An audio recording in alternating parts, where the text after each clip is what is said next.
तो स्टूडेंट देखिए, जैसे हम लोग यहाँ पर देख रहे हैं, दिस इज़ द वोल्टामीटर. अगर if you emphasize there, it is a voltmeter and it is ammeter. तो it is analog voltmeter and ammeter. If you consider there, this one is the digital voltmeter and ammeter. तो यहाँ पर digital values देगा.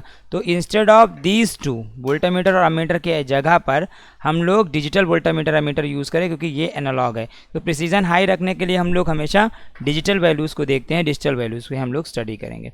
अब यहाँ पर जो लिखे हैं आर वाई बी, ये तीन इंडिकेटर है जो कि आर वाई और बी तीन फेज को डिफरेंस फेज को बताएगा.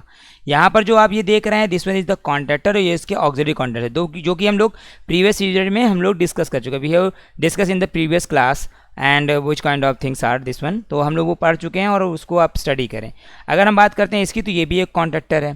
तो ये कॉन्ट्रैक्टर हमने मोटर के लिए यूज़ किया है और ये कॉन्ट्रैक्टर हमने R Y B three phase indicator के लिए यूज़ किया है. ये आपका कंट्रोल वोल्टेज कितना आएगा उसके बारे में बताएगा, और लोड करंट जो होगी अगर हम करंट के लिए यूज़ करेंगे तो वो उसको बताएगा.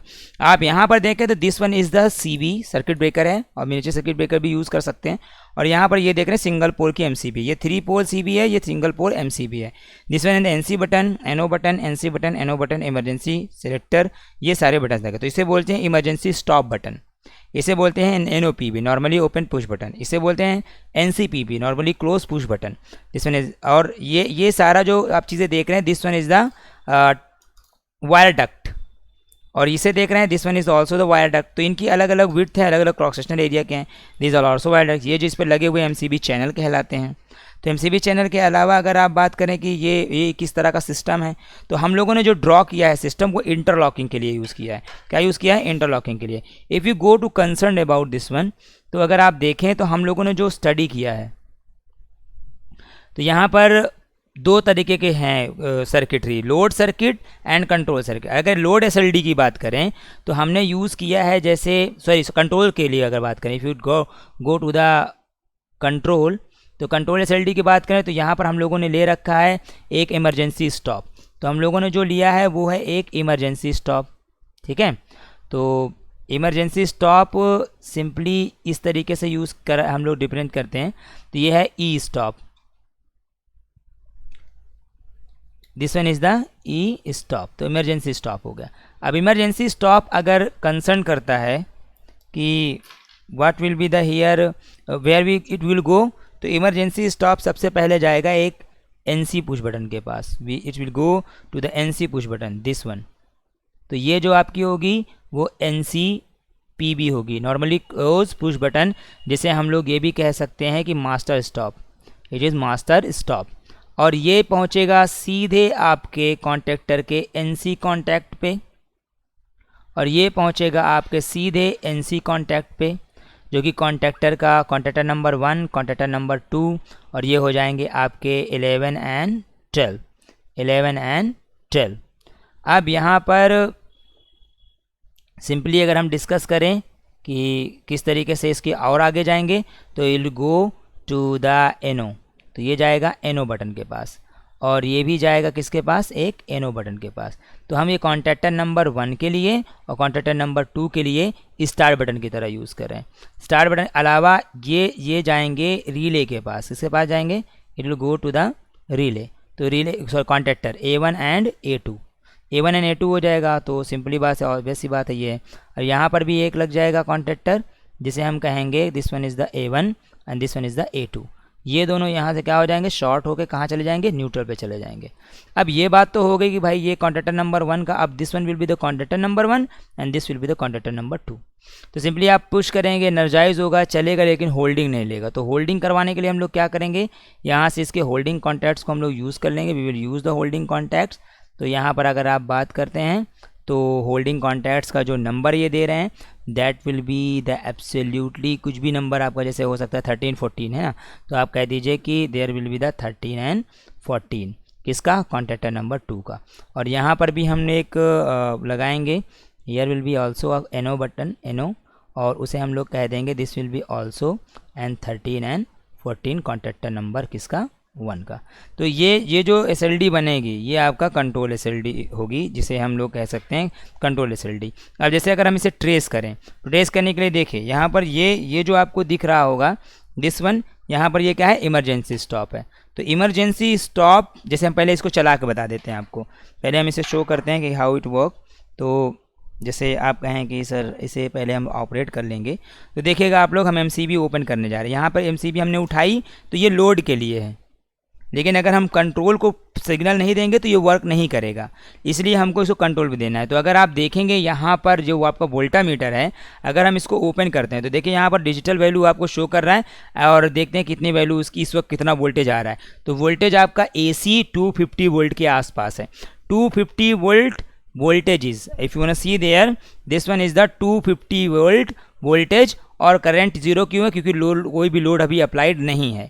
इवन दैट अगर हम बात करें कि अगर हम इसको गिरा देते हैं एमसीबी, तो देखिए लोड तो अप्लाइड है, लोड दोनों अप्लाइड है, लेकिन कंट्रोल नहीं। तो कंट्रोल के लिए हमने ओपन किया, तो यहाँ पर आप देख सकते हैं कि कैसे ये कंट्रोल वोल्टेज है। इवन दैट अगर हम इस बटन को स्टार्ट करते हैं, तो अगर हमने इस बटन को प्रेस किया तो देखिएगा, आप देखें यहाँ पर तो RYB ये 3 आपके फेज आ रहे हैं। तो RYB these are the 3 phases of working. तो अगर हम इसके अलावा किसी इसको स्टॉप किसी दूसरे बटन को हम पुश करते हैं तो ये कॉन्टैक्टर एनर्जाइज नहीं हो रहा, क्योंकि ये चल गया है। अब ये दोनों कॉन्टैक्ट इसमें हैं, इंटरलॉकिंग में हैं। तो आप देखें अगर कॉन्टैक्टर नंबर 1 आपका ये रन कर रहा है, तो कॉन्टैक्टर नंबर 1 रनने पर ये क्या हो जाएंगे, NO बन जाएंगे बाद में। तो जब ये NO बनेंगे, इसकी हमने सिमुलेट करके ऑटोमेशन स्टूडियो में दिखाया है। तो प्रीवियस लेक्चर्स में अगर आप जाकर ऑटोमेशन स्टूडियो में इस सिमुलेशन को देखेंगे, आपको बहुत प्रॉपर्ली समझ में आएगा। वहाँ मैंने सारे कनेक्शन, सारी सिमुलेशन बता रखी हैं। तो यहाँ पर अगर आप देखें तो C1 जो आपका ये है, ये ओपन हो जाएगा NO, तो यहाँ तक करंट तो रुक जाएगी ना, यहाँ करंट आ ही नहीं पाएगी। अब इस बात ये एनर्जाइज हुआ तो ये वाला पोर्शन क्या हो जाएगा, NO। जब NO हो जाएगा तो करंट यहाँ रुक जाएगी, यहाँ रुक गई तो आप कितना भी पुश बटन करें, यहाँ पर करंट आ ही नहीं रही, तो ये एनर्जाइज ही नहीं होगा। तो अब ऐसी बात है, ये दोनों क्या है आपस में, these two are the interlock to each other. ये दोनों क्या हैं आपके, इंटरलॉक। तो इंटरलॉक होने की वजह से ये दोनों क्या है, अगर ये पहला चल गया तो दूसरा नहीं चल सकता, और दूसरा आपने चला दिया, ये ओपन हो गया तो ये वाला नहीं चल सकता। तो अब ये बात है कि ये जब ऑन होगा तो आप इसको नहीं चला सकते, जब इसको चला सकते तो इसको नहीं चला सकते। तो इन दोनों को स्टॉप करने के लिए आपने ये मास्टर स्टॉप बताई है। और किसी भी तरह की प्रॉब्लम है, आप इमरजेंसी को पुश करेंगे तो इमरजेंसी बटन क्या करेगी, उसको स्टॉप कर देगी। तो सिंपल सी बात है, चेक कर लेते हैं।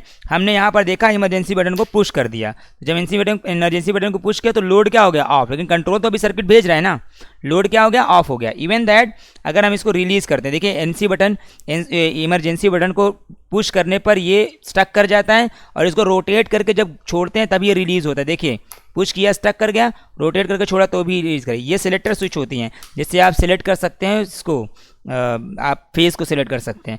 तो इवन दैट हम देखें कि हमने इमरजेंसी स्टॉप को रिलीज़ कर रखा है, और इसको उठाया, और हमने कंट्रोल, लोड को भी और कंट्रोल को भी दोनों सप्लाई दे दी।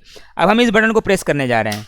तो अगर हम इस बटन को प्रेस करते हैं तो आप देख सकते हैं कि there will be the RY and B phase. तो RYB है। अब सिंपल सी बात है, अगर ये RYB ये पहला लोड चल रहा है तो दूसरा आप चाह के भी नहीं चला सकते। अगर इस बटन को आप पुश करते हैं तो that will not going to on until that will not be off. तो हमने इस मास्टर स्टॉप को प्रेस किया और देखिए ये ऑफ हो गया। अगर ये ऑफ हो गया, अब आप इसको चला सकते हैं। तो जैसे हमने इसको प्रेस किया, देखिए मोटर क्या हो रही है, मोटर क्या कर रही है, चल रही है। ओके, तो मोटर आप रनिंग में। अब हम चाह के भी इसको ऑन नहीं करा सकते, क्योंकि देखिए इसको हमें पुश करने पर ये ऑन नहीं हो रहा है। अब हम स्टॉप करेंगे इसको, अगर हम इसको ऑन कराना तो वापस इसको प्रेस करें और ये ऑन होगा। अब हम चाह के मोटर को नहीं चला सकते, क्यों, क्योंकि मोटर हम ये आपस में दोनों में कॉन्टैक्टर क्या है, इंटरलॉक, और इन्हीं से हमने दोनों को लोड दे रखा है। तो इसको स्टॉप करें और इसको चलाएं तो ये चलेगा। अगर इसको चलाना चाहेंगे नहीं चलेगा। अगर इसको आप स्टॉप करके इसे चलाते हैं तो मोटर चलेगी, आप इसे चलाना चाहें तो नहीं चला पाएंगे। सिंपल सी बात है। इवन दैट किसी तरह का शॉर्ट सर्किट होगा तो ये ट्रिप करके आपके लोड को बंद कर देगा। अगर मान लीजिए यहाँ से कोई उठाता है और चलता रहेगा। अगर मान लीजिए यहाँ पर हम स्टॉप कर देते हैं तो लोड पूरा बंद है। अगर हम इसको चला देते हैं, मान लीजिए किसी तरह का शॉर्ट सर्किट हो तो गिर के स्टॉप कर देगा। और अगर मान लीजिए आप ये लोड चल रहा है, किसी तरीके के कंट्रोल में शॉर्ट सर्किट होती हैं तो कंट्रोल गिर के पूरा सिस्टम को क्या कर देगा, ऑफ कर देगा। तो ये जो आपने MCB लगा रखी है ये कंट्रोल सर्किट के लिए लगा रखी है। ये MCB जो लगा रखी है CB वो लोड के लिए लगा रखी है। आई होप कि आपको चीज़ें समझ में आ रही होंगी बेटा। अब चलिए देखिए एक बार हम पूरा डिमॉन्स्ट्रेट करके बताते हैं, फिर एक्सप्लेन करते हैं कि किस तरीके से होगा। तो हमने क्या किया, यहाँ पर जैसे ही ये चला दिया, देखिए मान लीजिए वो चल रहा है। इवन दैट हमने इसको चलाया, नहीं चला पा रहा है, स्टॉप किया, हमने इसको चलाया, मोटर आपकी चल रही है, रनिंग कंडीशन में है, और हम चाहें तो इसको ऑफ करना तो ऑफ कर सकते हैं। अब मान लीजिए किसी भी तरह की इमरजेंसी आई, आपने कहा मान लीजिए मोटर चल रही है, मोटर इज रनिंग, और मोटर को चलते चलते मान लीजिए आपको इमरजेंसी हुई कि इसे बंद करना चाहिए फ़ौरन, और फौरन आप क्या करेंगे, इस इमरजेंसी स्टॉप को पुश कर देंगे। जैसे आप इमरजेंसी स्टॉप को पुश करेंगे वैसे पूरा लोड सर्किट टूट जाएगा, यानी लोड सर्किट ब्रेक हो जाएगा, ये सारी चीज़ें ऑफ हो जाएंगी। और मान लीजिए ये कोई बटन को पुश करता है, कुछ भी नहीं होगा जब तक आप इसे रिलीज नहीं करते। इसे रोटेट करके रिलीज कर दीजिए। फिर से देखिएगा आप लोग, मान लीजिए हमने ये मोटर को चलाया, मोटर चल रही है, मोटर के चलते हुए अगर आप नॉर्मल कंडीशन में तो स्टॉप कर देंगे, स्टॉप हो जाएगी, और इसे चलाएंगे तो ये चल जाएगा। नॉर्मल कंडीशन में आप इसे स्टॉप करेंगे तो स्टॉप हो जाएगा। लेकिन मान लीजिए आपने मोटर चलाया और मोटर आपकी चल रही हो, किसी तरीके के आपको लगा कि हमें फ़ौरन इसे बंद करना चाहिए, मोटर खतरे में या सिस्टम खतरे में कुछ भी है, या किसी तरह का फॉल्ट आपको दिखी, इवन दैट किसी तरह का डिसबैलेंस हुआ सिस्टम, किसी भी तरीके से शॉर्ट सर्किट हुई, स्पार्किंग होने लगी, कहीं से स्मोक निकल रहा है, सिस्टम आपका कोलिब्रेशन से बाहर हो गया, तो इन सारी चीज़ों के लिए फ़ौरन स्टॉप करना होता है। तो ये जो बटन लगाई जाती है इमरजेंसी स्टॉप, आप इसे प्रेस करें और पूरा सिस्टम ब्रेक हो जाएगा, आपका ये मोटर ऑफ हो जाएगी। और इसको वापस रिलीज़ करें और स्टार्ट करेंगे तभी वापस वो मोटर स्टार्ट होगी, इवन दैट नहीं होगी। तो आप देख रहे होंगे दीज आर द इंटरलॉक। अब आपने ये तो समझ लिया कि भाई ये जो सर्किट हमने लगाई है, तो देखें आप ये एमसीबी से निकल के हम लोग यहाँ गए, इस एमसीबी से होते हुए हम गए हैं स्टॉप बटन के पास, यहाँ पर तो स्टॉप बटन के पास आए, तो एमसीबी से निकले स्टॉप बटन के पास आए। स्टॉप बटन के पास आने से पहले इमरजेंसी, तो हम देखें यहाँ पर ये फेज डाला, फेज से निकले एमसीबी, यहाँ से एमसीबी से निकल के यहाँ से होके इमरजेंसी स्टॉप पे आए। इमरजेंसी स्टॉप से निकल के हमने स्टॉप बटन पे डाल दिया। स्टॉप बटन से जो वायर निकली है वायर डक्ट के थ्रू, वो दो जगह जाएगी, एक इस देखिए एनसी के कॉन्टैक्ट पे गई है, और यहाँ पर देखें आप इसके एनसी कॉन्टैक्ट पे गई है, यानी कॉन्टैक्टर के एनसी कॉन्टैक्ट पे गई। अब ये क्या होगा, दोनों एनसी कॉन्टैक्ट पे आ गए। इवन दैट अब ये निकलने के बाद दोनों जाएंगी, यहाँ से एनसी कॉन्टैक्ट गया तो सिंपल सी बात है एनसी से निकल के वापस आई और एनओ कॉन्टैक्ट पे आई हैं। जैसे आप देख सकते हैं एनसी से निकल से वापस एनओ कॉन्टैक्ट पे आ रही, तो एनओ पे आ गई हैं। अब एनओ से निकलने के बाद ये कॉन्टैक्टर नंबर A1 पे गई हैं, तो यहाँ पर देख सकते हैं आप A1 पे। अब इसी तरीके से दूसरा वाला न्यूट्रल पे चला जाएगा, यहाँ से जो निकल रहा है यानी ये वाला NC2 थे, NC2 से निकल के ये वाले से NC2 से निकल के यहाँ पे पहुंची, यानी NC2 से निकल के पुश बटन पे आएंगी, तो NC2 से निकल के सीधे पुश बटन पे आएंगी। पुश बटन से ये कहाँ गई है, कॉन्ट्रैक्टर पे गई है, तो कॉन्ट्रैक्टर नंबर पे चली जाएंगी। इवन दैट होल्डिंग कराना है तो आप इसे होल्डिंग करा सकते हैं कि NC से निकालिए और NC से ले जाके आप इसके 13 नंबर पे और डालिए और 14 नंबर से निकाल के A1 पे कर दीजिए। यहाँ से जो निकलेगा दूसरा वाला आप इसके यहाँ पे ले जाएंगे 13 नंबर पे, 13 नंबर देखें यहाँ पे गए 13 नंबर पे, 13 नंबर से निकल के ये क्या कर देंगे, उसके चले जाएंगे 14 नंबर पे। तो ये दोनों होल्डिंग भी हो गई, इंटरलॉकिंग भी हो गई। तो ये पार्ट तो आपका किसका है, this part is for the control. अब हमें क्या करना है, हमें लोड बनाना है। क्या बनाना है बेटा, लोड का। तो अगर आप लोड की बात करें तो दो तरीके के लोड हैं, सिंपल सी बात है। यहाँ पर एक आप CB लगा रहे हैं, यहाँ पर एक CB लगा रहे हैं और एक यहाँ पर भी CB लगा रहे हैं, 3 पोल की CB है। तो यहाँ पर आपने कहा C6 1000 और समथिंग एम्पियर, सारी ये चीज़ें हम डिस्कस करें। ऊपर से अब ये जाएगा किस पर, कॉन्टैक्ट्स पर। तो आपने कहा कॉन्टैक्टर नंबर 2 का आपका कॉन्टैक्ट्स ले रहे हैं CB का, तो हमने कहा ठीक है कॉन्टैक्टर नंबर 2 का NO कॉन्टैक्ट्स कहाँ जाएगा, NO कॉन्टैक्ट्स पर। तो ये आपका NO कॉन्टैक्ट्स पर लगेगा। अब ये जो आउटपुट निकलेगा ये NO कॉन्टैक्ट से निकल के हमने कहाँ डाला है, एंड इसको डाला है इंडिकेटर पे। किस पे डाला है बेटा, इंडिकेटर RYB 3 फेज है ना, तीनों पे डालेंगे। तो हम यहाँ पर ले गए और कहा इंडिकेटर नंबर 1 यानी R और इंडिकेटर नंबर 2 यानी कि Y, और ये जाएगा इंडिकेटर नंबर 3 यानी कि B, और इन सबको हमने शॉर्ट करके कहाँ ले गए, न्यूट्रल पे ले गए। तो जैसे ये कॉन्ट्रैक्टर NC बनता है सप्लाई सीधी आती है, क्योंकि हमने यहाँ पर R, यहाँ पर Y और यहाँ पर दे रखे है B। तो आप यहाँ पर देखें, यहाँ पर है आपका R Y एंड B, तो ये RYB जो आपके सप्लाई जा रही है वो सीधे इसी जा रही है RYB को, इससे निकल के। अब बात क्या आती है कि ये तो हुआ एक इसका, अब इसका कैसे कनेक्शन होगा, इसका कनेक्शन हम लोग इससे ले रहे हैं, तो इस पे भी हमें कॉन्ट्रैक्टर नंबर 2 हो गया। तो हमने क्या किया, यहीं से RYB में हमने कहा ठीक है इसी कनेक्शन से R और इसी कनेक्शन से हमने Y और इसी कनेक्शन से हमने B ले लिया। अब ये निकलेगा आपका किससे, सिंपल सी बात है MCB से निकल के आ रही थी, तो हमने MCB से इसमें भी निकाला। तो सिंपल सी आपको एक कनेक्शन बता रहे हैं कि यहाँ से जो जाएगा यहाँ से होते हुए ये R, और इसी तरीके से यहाँ से होते हुए Y, और यहाँ से निकल के यहाँ से होते हुए B। तो फाइनली यहाँ पर RYB आफ्टर MCB पहुँच रहा है। तो हमने कहा दिस वन, और आप इसे कॉन्टैक्ट्स में लाएंगे दिस वन, और इसको अगर आप कॉन्टैक्ट्स में लाएँ एंड दिस वन, तो ये हो जाएगा आपका L1 L2 L3 T1 T2 T3। इसी तरह से इसका L1 L2 L3 T1 T2 and T3 ये निकलेगा। अब हमें मोटर पे ले जाना है। अगर हम 3 फेज़ मोटर कनेक्शन करते हैं, जो कि हम लोग आगे सीखेंगे, तो फाइनली देखिए यहाँ पर 3 फेज़ कनेक्शन के लिए टर्मिनल्स होते हैं। अब स्टार में चला रहे हो या डेल्टा में चला रहे हो वो डिपेंड करता है। तो 3 फेज़ के लिए ये इसकी इंटरनल वायरिंग कुछ इस तरीके से होती है, और इस इंटरनल वायरिंग पे हम लोग मोटर को कनेक्ट करा के और ऐसे चलाएंगे simply. And now we should have to, इसको हम स्टार में चला रहे हैं तो ये कनेक्ट करा देते हैं U1 V1 W1 and U2 V2 W2, हमने ये शॉर्ट कर दिया। इवन दैट अगर आप इसे कनेक्शन बनाना चाहें तो सीधे आप ले जाएँ इस पे और इस पे और इस पे, तीनों गिरा दें, सिंपली मोटर चलने लगे। तो ये चलेगा तो ये मोटर घूमेगी आपकी, दिस वन मोटर घूमेगी, और अगर ये चलेगा तो RY भी इंडिकेटर घूमेगा। तो ये इंडिकेटर का है आपका ये वाला कंट्रोल लोड, तो ये किसका पार्ट हो जाएगा, that will be the load SLD। तो लोड SLD हो जाएगी आपकी ये वाले की, और ये वाला हो जाएगा आपकी इसकी। तो सिंपल सा कनेक्शन है और आप समझ पा रहे होंगे।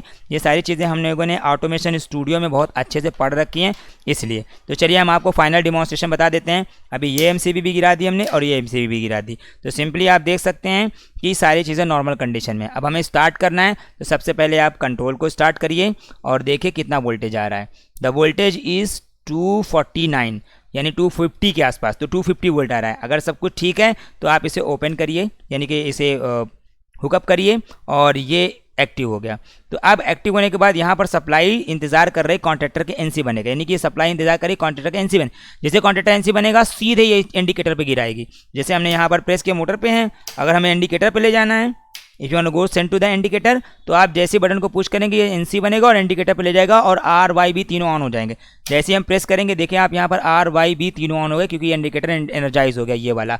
अब उसके बाद बारी आती है कि भाई ये वाला नहीं चलना चाहिए जब तक हम इसे ऑफ ना कर दें। तो आप इसे चलाना चाहें तो भी नहीं चला सकते जब तक आप इसे ऑफ नहीं कर देते। तो हमने स्टॉप कर दिया तो वो चल गया। अब बात यह आती है कि भाई हमें मोटर को चलानी है, इंडिकेटर नहीं चलना चाहिए। तो आपने कहा सर मोटर को, इसको प्रेस कर दिया, इंडिकेटर तो चल ही रहा था उस वक्त, हमारा ये मोटर नहीं चल रही थी दिस वन। अब हमें क्या करना है, इसे स्टॉप कर देना है। अब हमें क्या चलाना है बेटा, सिंपली सी मोटर चल रही है तो इंडिकेटर नहीं चला सकते, अब हमें इंडिकेटर चलाना है। तो आप कहिए इंडिकेटर चला दीजिए। जब इंडिकेटर ऑन हो जाएंगे तो आप मोटर नहीं चला सकते, सिंपल सी बात है। तो बोथ आर इंटरलॉक, इससे नॉर्मली स्टॉप कर सकते हैं इंटरलॉक, इसे स्टार्ट कर सकते हैं इसे स्टार्ट करते हैं इंटरलॉक। तो सिंपल सी बात है, ये दोनों बनन हमारी एक कॉन्ट्रैक्टर और एक लोड के लिए, दूसरे के लिए बनाई गई। अब यहाँ पर ये जो हमारा सिस्टम है, this one is the emergency stop. अगर हम इसको प्रेस करते हैं तो देखिए ये ऑफ हो जाएगा। जब तक इसे घुमा के रिलीज़ नहीं करेंगे तब तक आप ऑन नहीं कर सकते। जैसे देखिए यहाँ पर प्रेस कर दिया, कोई भी बटन प्रेस करने से कुछ भी ऑन नहीं होगा। इसे रिलीज़ करिए और बटन को प्रेस करिए, देखिए मोटर ऑन हो गई। स्टॉप करिए, देखिए प्रेस करिए, वो ये इंडिकेटर्स आपके ऑन हो गए।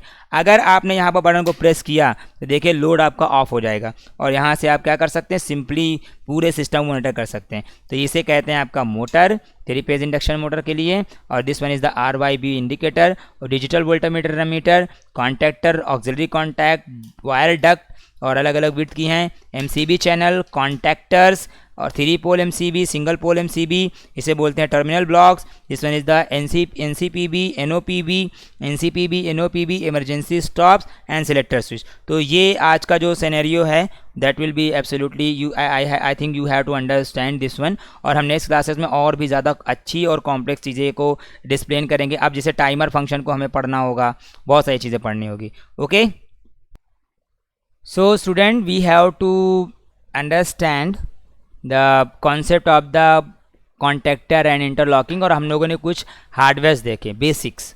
तो अभी तो हम लोग बस पैनल डिज़ाइनिंग की स्टार्टिंग कर रहे हैं, पैनल डिज़ाइनिंग का हम हार्डवेयर बेसिक लेके आगे बढ़ रहे हैं। अभी आप लोग को इसके बहुत सारी चीज़ें समझनी है, जैसे टाइमर समझना है, डिफरेंशियल रिले समझना है, चेंज ओवर रिलेज को समझना है, आपको T on timer, T off timer, retentive timer, बहुत सारी चीज़ें हैं जिसे आप स्टडी करेंगे। और अभी हम लोग PLC और हार्डवेयर को इंटरफेसिंग सीखेंगे। तो ये काफ़ी इंटरेस्टिंग क्लासेस आपको प्रोवाइड करने की हम कोशिश कर रहे हैं। और आप लोग भी ये बताया करें, अपने कमेंट में बताया करें कि सर ये चीज़ लैग कर गई, ये एंगल नहीं दिखा। तो वी विल इम्प्रूव दैट, क्योंकि हम उसे थोड़ा सा और बेहतर बनाना चाहते हैं। And your comments and your suggestions are more valuable. तो सिंपल सी बात है कि हम लोगों ने जो स्टडी करना चाहा वो सिंपली आपको बताई गई। जो इसका प्रीवियस क्लास है जिसमें हमने ऑटोमेशन स्टूडियो पर इस SLD को सिमुलेट करके बताया था, लोड और का कंट्रोल दोनों SLDs को बताया था।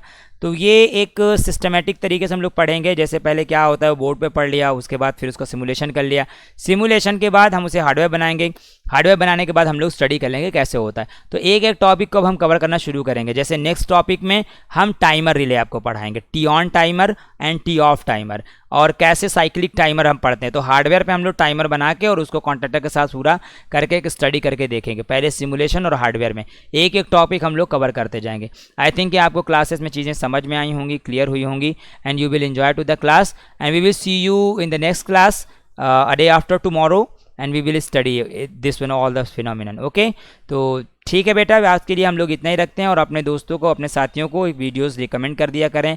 मान लो कोई स्टूडेंट है, दूसरे कॉलेज का है, कहीं का है, वो नहीं पढ़ पा रहा है, नहीं लेक्चर अटेंड कर पा रहा है, तो आप उसे सेंड कर दिएगा, वो बाद में देख लेगा। तो एटलीस्ट इतना तो हम लोग कर ही सकते हैं एफर्ट के लिए।